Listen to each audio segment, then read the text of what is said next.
geography can be a moat.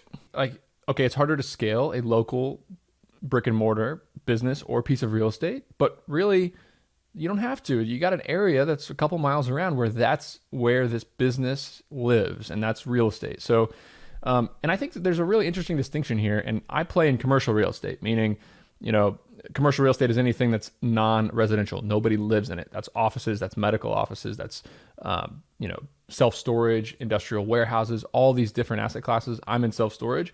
But the beautiful thing is when you're there's even less perfect information in commercial real estate.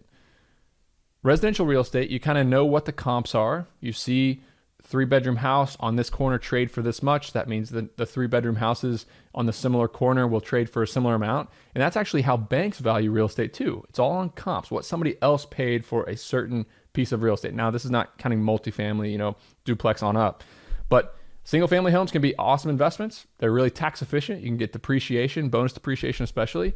But commercial real estate is valued based on how much money it makes. So if you know how to operate, if you know how to sell, market, build teams, run a small business that's disguised as real estate, you can make it more valuable.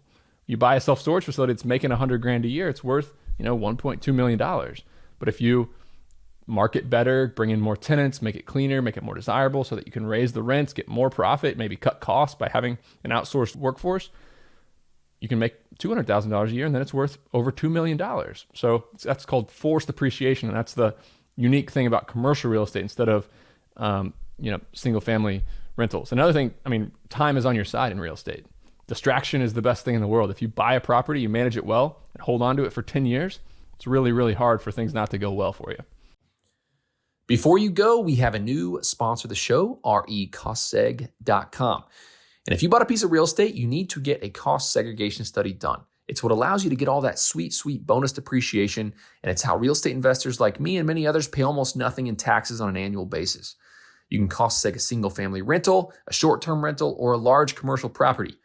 recostseg.com is affordable and aggressive and super fast to turn them around. They've done 10 plus cost segs for me this year. They're going to do many more for me.